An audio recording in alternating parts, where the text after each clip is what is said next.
So I'm excited to be able to just record here with an interview with Robert Fournier, and I'm going to have shortly my mother, Joelle Duchesne, come up.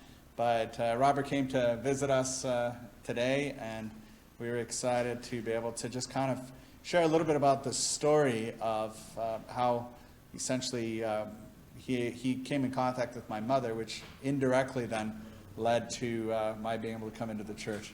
And so we're excited to do that. I'm going to invite my mother up, and you guys just maybe explain a bit about how that happened.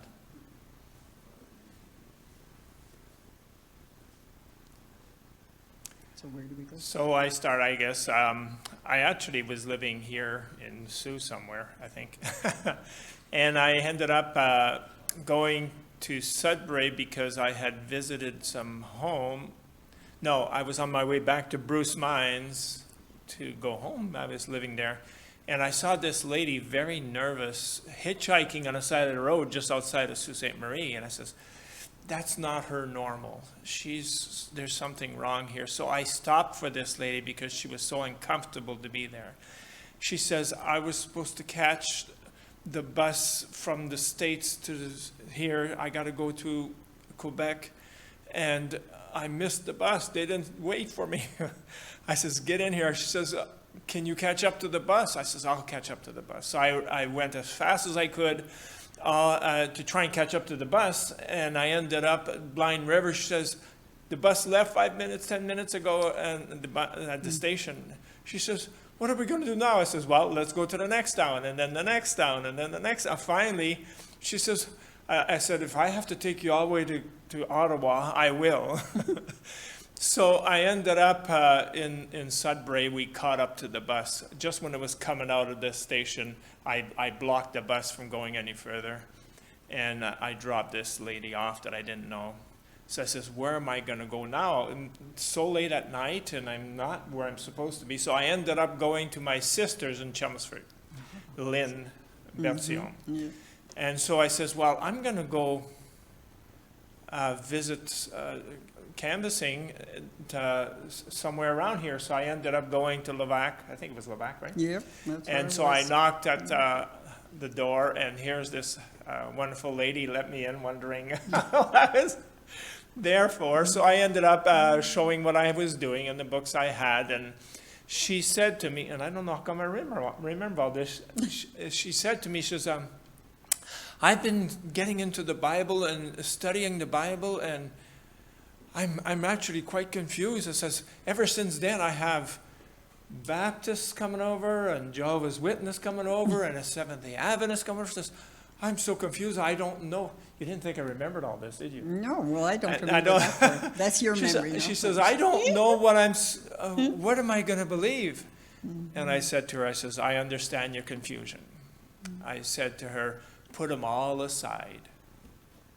Read the Bible.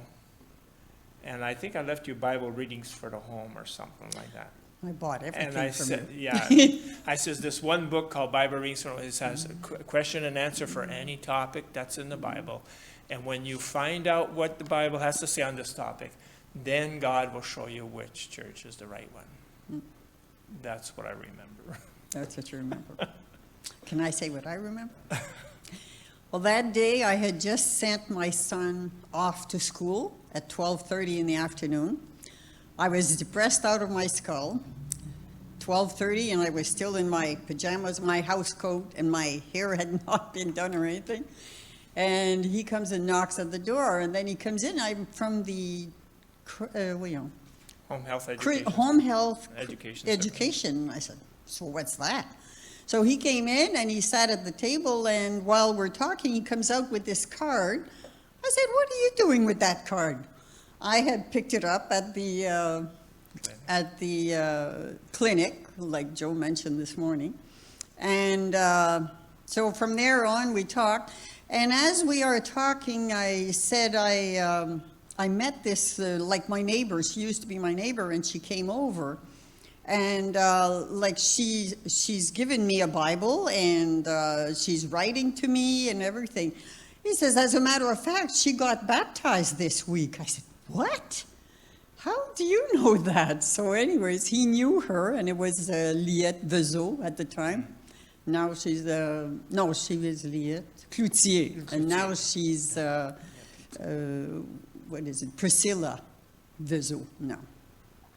And so anyways, I was quite taken aback, and I bought just about every book that I could. And that day, like my husband came home from work at 3:30 with a letter from Liette. And I said, one Adventist in one day is something, but two Adventists contacted another in one day means something for sure. And in her letter, Liette used to say, well, it would be good if you did this, would be good if you did that. This time she said, Joelle, you have to go to these Bible studies in Sudbury. And so I made the arrangements, and I ended up going to those Bible studies. But I never thought I would ever see Robert again. It was nice seeing you today. Yeah, I think one of the things that I find, just great is the movement of God, right? Just the hand of God in circumstances where you think that it's just by chance, happenstance, as you mentioned, right? You ended up in Sudbury at that time for a reason. I wasn't supposed to be there. Yeah, I drove that lady on the that bus. makes the story even more amazing, right? Because God just works it out. And it just speaks to something that I mentioned this morning, too, in the sermon, and that is that when we are faithful to God, and we just walk in that walk with God, then God can do things that, are just truly mind-blowing. I just remember the stress on that lady's face on the side of the highway just outside of Sault Ste. Marie here. So embarrassed to be hitchhiking. She was like maybe in her 40s, so it wasn't where she belonged at all. And right away I sensed that this is one who had a real need.